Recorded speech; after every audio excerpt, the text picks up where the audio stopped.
Guys मैं 2019 से real estate की प्रॉपर्टी प्राइसेस ट्रैक कर रहा हूँ और मैंने ये चीज नोटिस की है कि जब भी कोई एरिया बूम करता है वहां पे एक पैटर्न नोटिस किया जाता है कि ये एरिया अब बूम करेगा।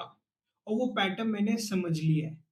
यही पैटर्न जो हमने द्वारका एक्सप्रेसवे में देखा 2020 में, यहाँ पे 6300 रुपीज पर स्क्वायर फीट का रेट था। आज की डेट में 18,000 रुपीज स्क्वायर फीट हो चुका है ऑन एवरेज। और यही सेम चीज कहानी जेवर में भी हुई थी। जेवर यमुना एक्सप्रेसवे जहाँ पे अपार्टमेंट का प्राइस 3x हो गया है। एंड जो प्लॉट है वहाँ पे 5x तक हो चुका है, और कुछ माइक्रो लोकेशंस पे तो 10x तक हो चुका है। तो इतना ज़्यादा अप्रिसिएशन आ चुका है। सेम चीज़ हमने देखी है वाइट फील्ड पे, जहाँ पे 5 इयर्स में अप्रिसिएशन हो चुका है 5500 से 13,000 स्क्वायर फीट, ऑलमोस्ट डबल हो चुका है, डबल से भी ज़्यादा मैं बोलूँगा। एंड शारजापुर रोड जो पहले कुछ नहीं था कोविड से पहले, उसके बाद काफ़ी अभी बसलिंग एरिया हो चुका है। 5,000 रुपीज़ स्क्वायर फुट से 10,000 प्लस रुपीज़ स्क्वायर फुट हो चुका है। तो इतना ज़्यादा इसमें अप्रिसिएशन देखने को मिला है। और ये कोई फ्लूक नहीं है, जिसको आइडिया था उन्होंने काफ़ी अच्छे रिटर्न्स कमाए हैं और काफ़ी अच्छे उस पे आरओआई पे बैठे हुए हैं लोग। जो लोग को ये आइडिया होता है ना, वो कोई ये फ्रेमवर्क बताता ही नहीं है कि एक्चुअली प्ले आउट कैसे करता है। बट मैं आज आपको इस वीडियो के थ्रू मैं आपको सारा फ्रेमवर्क पूरा क्लियर करके बता दूंगा कि what to look for, who how will things go from here and out, और आगे कौन सी एरियाज में आगे प्रॉपर्टी की अप्रिसिएशन आपको बहुत अच्छी दिखने वाली है। बिकॉज अभी रियल एस्टेट का ऐसा फिनोमेना प्ले कर रहा है कि different cycles are playing everywhere differently. And तो मैं ये चाहता हूँ कि आप उस साइकिल को पकड़े, जहां पे अभी शुरू हो रहा है वो कर्व ऊपर जा रहा है, आप वहीं पे उसका अप्रिसिएशन देखें। और अपने जब इन्वेस्ट करेंगे तो आपको आइडिया होगा कि I invested in the right place. So अभी मैं शुरू करता हूँ, पूरा आपको बताऊंगा कि ये देखना कैसे है। स्टार्टिंग विद रूल नंबर 1, हम लोग बात करेंगे गवर्नमेंट इंफ्रास्ट्रक्चर पुश। कहाँ पे सरकार सबसे ज्यादा पैसा लगा रही है, बिकॉज वो एक फर्स्ट इंडिकेशन मिलता है कि यहाँ पे रेट बढ़ेंगे। जहाँ पे गवर्नमेंट या तो एक्सप्रेसवे बना रही है, इधर they are launching a highway, airport नया बनने वाला है, मेट्रो लाइन एक्सपेंशन या मेट्रो आ रही है उधर, या पोर्ट्स और एसईजीज, ये सब चीजें अगर बन रही है वहां पे, देन यहाँ पे रियल एस्टेट की डिमांड आगे आने वाली है, यहाँ पे रेट बढ़ेंगे। एंड यही मैं आपको बता रहा हूँ। जैसे द्वारका एक्सप्रेसवे में, Dwarka expressway was announced in 2012, ठीक है, इनॉग्रेटेड इन 2025। सो 13 साल में। अब जिसने पहले वहां पे लिया था, बड़े हुए रेट में लिया था, बिकॉज स्टार्टिंग में यहाँ पे बहुत ज़्यादा रन अप आ गया था अर्ली टाइम्स में, फिर बहुत प्लेटो हो गया था बिकॉज गवर्नमेंट चेंज हो गई, प्रायोरिटीज चेंज हो गई। बट जिन्होंने होल्ड किया उन्होंने काफ़ी अच्छे रिटर्न्स पे बैठे हुए वो लोग। सी, हमेशा ये सही नहीं होता, अकेला रूल काम नहीं करेगा कि इंफ्रास्ट्रक्चर प्रोजेक्ट लॉन्च कर दिया तो बढ़ जाएगा। You have to see where your entry point is. People who have entered in 2019, 2020, 2021, उन्होंने सबसे ज़्यादा रिटर्न कमाया है, कम टाइम में सबसे ज़्यादा रिटर्न कमाया। So it is very important when you start investing. ज़रूरी नहीं है हर इंफ्रास्ट्रक्चर प्रोजेक्ट आपको रातों रात 5-6 गुना रिटर्न दे देगा, ऐसा ज़रूरी नहीं है। But there are other factors which will come, that will define कि यार अभी यहाँ पे आग लगने वाली है।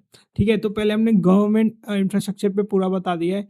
Any government push is a sign and is an indication that this area will start doing well, because government का फोकस आ गया ना डायरेक्ट। देन हम बात करते हैं प्राइवेट प्लेयर्स की एंट्री। कौन प्राइवेट प्लेयर आ रहा है, क्या जॉब्स लेके आ रहा है, आईटी पार्क्स खोल रहा है, ऑफिस स्पेसेस लेके आ रहा है, कुछ यहाँ पे अभी कुछ हब बनने वाला है, जैसे मैंने आपको बताया SEZ बनने वाला है, या प्राइवेट प्लेयर आ रहा है और टाउनशिप क्रिएट कर रहा है। जैसे DLF ने टाउनशिप क्रिएट करी थी अपनी, उन्होंने पूरा मैप ही चेंज कर दिया पूरा गुड़गांव का। जो अर्ली 2000s में उन्होंने full phase 1, phase 2, phase 3, phase 4, phase 5, आप देख लो ये एरिया अलग है और बाकी गुड़गांव एक तरफ से अलग है, ठीक है? तो इकोसिस्टम ले आते हैं लोग। और एग्जाम्पल एक और मैं लूँ तो हीरानंदानी का थाने में वो जब अपना टाउनशिप लेके आए थे, पूरा थाने का हुलिया ही बदल दिया उन्होंने। Thane was nothing, and when Hiranandani delivered, it became something next level.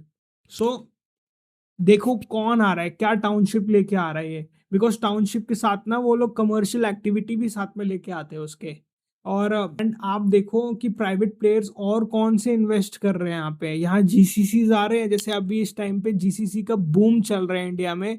And बहुत ज्यादा ऑफिस स्पेसिस की खपत हो रही है, बहुत ज़्यादा यूटिलाइजेशन हो रही है, बहुत ज़्यादा जॉब्स भी क्रिएट हो रही है इससे। सेकंड आपको देना है major push is film city. Film city आ रही है वहाँ पे और पैसा लगेगा वहाँ पे, बिकॉज हॉस्पिटैलिटी की भी नीड होगी, काफ़ी और इकोनॉमिक एक्टिविटी की जनरेशन भी होगा। बहुत पैसा लगता है इन चीज़ों में। ये सब आपको चीज़ें चेक करनी है कि क्या क्या आ रहा है उधर। और अगर नामी ग्रामी प्लेयर का आ गया नाम तो बहुत बढ़िया, उससे भी शानदार आपको ये चीज़ देखने को नहीं मिलेगी। तो ये सेकंड रूल हो गया। थर्ड रूल हो गया हमारा, जो कि मेन रूल है मेरे हिसाब से, यंग क्राउड कितना है वहां पे, यंग लोग कितने आ रहे हैं उधर, जॉब कॉन्सेंट्रेशन क्या है। बिकॉज मैं आपको सीरियसली बताऊं, only top cities in India are attracting the top talent.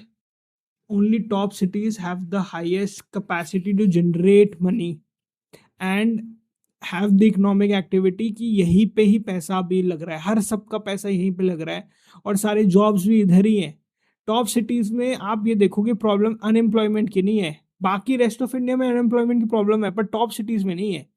तो यहाँ पे लोग कितना आ रहे हैं, और यहाँ पे यूथ जब आता है ना, तो एक तो जॉब है ही है वहाँ पे, और इकोनॉमिक एक्टिविटी भी बढ़ती है, घूमना, एंटरटेनमेंट, पब्स, हैंग आउट, सब कुछ।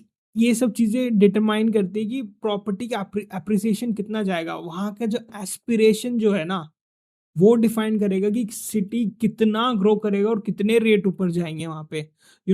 कॉलेजेस वहाँ पे देखने हैं हमारे को, क्वालिटी ऑफ जॉब्स भी देखनी है, माइग्रेशन, दूसरे सिटीज से कितने लोग आ रहे हैं उधर, बाहर से लोग आ रहे हैं या नहीं आ रहे हैं। क्योंकि बहुत ये देखते हैं कि टॉप सिटीज में बहुत सारे दूर दूर से लोग आते हैं, एंड मेरे हिसाब से आगे going forward top cities will do well. तो मैंने ये तीन आपको फ्रेमवर्क बताई दिया। अब इस फ्रेमवर्क पे मैं आपको बताता हूँ कि ये तीन जगह काफी अच्छा आगे परफॉर्म करेंगी, better than the rest of the. First is Pune. अब देखो, पुणे में बहुत ज्यादा गवर्नमेंट का फोकस है, वहां पे रिंग रोड पूरी कंस्ट्रक्ट हो रही है 173 किलोमीटर्स की, एंड वहां पे मेट्रो भी एक्सपैंड कर रही है। एक ईस्ट साइड में एक्सपैंड हो रहा है, एक वेस्ट साइड में एक्सपैंड हो रहा है। हिंजेवाड़ी फेज 1, 2 एंड 3, फिर उसके आगे जाएगा। एंड फिर यहाँ पे हड़पसर, वघोली, ये वाला एरिया भी काफी वो एक्सपैंड कर रहा है, और काफी यहाँ पे इंफ्रास्ट्रक्चर पुश आ रहा है। सबसे बड़ा मैंने आपको बताया था, यहाँ पे एक नया एयरपोर्ट बनने वाला है, which is a major thing. And already यहाँ पे काफी यूनिवर्सिटीज हैं, यहाँ पे एम्प्लॉयमेंट है, यहाँ पे आईटी का एक बहुत बड़ा कंसंट्रेशन है, यहाँ पे फार्मेसी का भी अच्छा हब है, एंड अदर सेक्टर्स भी यहाँ पे प्ले आउट कर रहे हैं। ऑल ओवर इंडिया से लोग यहाँ पे काम करने के लिए आ रहे हैं। So it makes the top of the list, specially it's one of the biggest cities in India. काफी यहाँ पे अप्रिसिएशन का बहुत ज्यादा चांस है, एंड यहाँ पे जो प्रॉपर्टीज है रिलेटिवली अभी भी सस्ती मिल रही है, under 1 crore rupees. I believe in 1 years, 1 1 2 years आपको यहाँ पे 1 करोड़ से नीचे कुछ नहीं मिलने वाला, दैट्स फॉर श्योर। ठीक है, तो पुणे एक हो गया है। सेकेंड एरिया है Navi Mumbai. It's Mumbai 3.0, that includes Thane, Thane extension, and Dombivli, ये सारा एरिया है। इसमें मैं विरार को भी इंक्लूड करूंगा, एमएमआर में है वो, क्योंकि वहां पे भी काफी इंफ्रास्ट्रक्चर स्पेंडिंग चल रही है। महाराष्ट्र गवर्नमेंट का बहुत ज्यादा फोकस है इधर। जैसे हमने देखा भी लास्ट ईयर ही यहाँ पे इनॉग्रेट हुआ था airport, and today it is the 5th busiest airport in India. तो 5 महीने के अंदर यहाँ पे ये खेल हो चुका है। Foreign investment is happening here and big players are putting money. Film city मैंने आपको पहले बताया, फिल्म सिटी यहाँ पे एस्टैब्लिश कर दी है। मुंबई की सेकंड फिल्म सिटी यहाँ बनने वाली है एंड काफी हाईवे कनेक्शन यहाँ पे बन चुका है। अटल सेतु लॉन्च हो गया था जिससे पनवेल से बीकेसी अब 1 घंटे में आप पहुंच सकते हो जल्दी। यहाँ पे काफी चीजें हो रही है, बहुत ज्यादा एक्सपेंशन हो रहा है यहाँ पे, जीसीसीज भी आ रही है। और भाई साहब मैं आपको बता दूं यहाँ पे अडानी और अंबानी दोनों पैसा लगा रहे हैं। बाकी आप खुद ही समझदार है यहाँ पे क्या होने वाला है। ये एरिया बहुत ज्यादा अट्रैक्ट करने वाला है और भी पैसा अट्रैक्ट होगा यहाँ पे। This area is going to be the next Dwarka expressway जो अभी इन्फ्लेक्शन पॉइंट हिट करने वाला है। आप उससे पहले मुझसे जुड़ सकते हो और you can find options because यहाँ पे बहुत जल्दी चीजें इन्वेंट्री मूव हो रही है and this will do phenomenally well in next 2 years। Dombivli देख सकते हैं, कल्याण देख सकते हैं एंड थाने एक्सटेंशन, विरार, क्योंकि यहाँ पे मैंने जैसे बताया इंफ्रास्ट्रक्चर प्रोजेक्ट तो हो ही रहा है। यहाँ पे bullet train, India first bullet train is going through Virar and Thane. तो बहुत ज्यादा अप्रिसिएशन का फैक्टर है काफी। You should not miss out on Navi Mumbai. And the third one is Kolkata. See, Kolkata is one of the last affordable tier 1 cities in India and specially अभी जो election result आया उसके बाद से यहाँ पे रेट तो भागने ही वाले हैं, आप मान के चलो, because government is putting so much focus on Kolkata because it is lagging behind. अभी यहाँ पे ऑलरेडी जो प्रोजेक्ट्स थे वो अब तेजी से बढ़ने वाले हैं। न्यू टाउन एंड जोका वाला रीजन जो है बहुत ज्यादा पुश आने वाला है। मेट्रो एक्सपेंशन चल रही है, एक्टिविटी है वो बहुत स्मूथ तरीके से करने वाले। सॉल्ट लेक से ये लोग हर जगह से कनेक्ट ऐसे होगा and it will transform Kolkata. So Kolkata is the gem here in my opinion and इसको तो भूलना ही नहीं चाहिए। आप लो या ना लो but you should focus on what is happening there, see how the government will change things there because बहुत ज़्यादा focus लगने वाला है। Kolkata has been lagging behind all the big cities and और एक और बात बताऊं, कोलकाता की रोटी बैंगलोर ने खाई है। इस पे एक अलग से वीडियो बन जाएगा कि how Kolkata gave away it's IT sector and how Bangalore took advantage of it. इस पे बहुत इंटरेस्टिंग वीडियो बन सकता है, मैं कभी फिर से बना दूंगा उसको। But these 3 areas will do well. आप इनको फोकस करते रहो। अगर आपको देखना है, समझना है, you can follow my group community में, मैं जहाँ पे रेगुलर अपडेट्स डालता रहता हूँ एंड इफ़ यूर एंथुजियास्ट तो आपको तो ज्वाइन करना ही करना चाहिए। ये काफ़ी अच्छा आपको आइडिया मिलता रहेगा कि आगे हो क्या रहा है, कहाँ इन्वेस्ट करना चाहिए, कहाँ घर लेना चाहिए। You will get the full idea. Finally मैं आपको याद दिलाना चाहता हूँ ये 3 रूल्स। गवर्नमेंट इंफ्रास्ट्रक्चर पुश देखो, प्राइवेट मनी देखो, प्राइवेट लोग पैसा कहाँ डाल रहे हैं, कहाँ इन्वेस्टमेंट आ रही है, कहाँ हब्स बन रहे हैं, कहाँ आईटी हब्स बन रहे हैं, ये सब को आपको चीजें देखनी है। और कहाँ पे यंग क्राउड आ रहा है इसको मत भूलना। Young crowd is very. So I hope you like the video. ऐसी इंफॉर्मेशन कहीं अवेलेबल नहीं है एंड आप कमेंट कर सकते हो आपको क्या नेक्स्ट वीडियो चाहिए, किसकी अगर कोई डाउट हो इसके बारे में you can write down in the comments. Please share this video. Thank you very much for watching. See you next time. Thank you very much.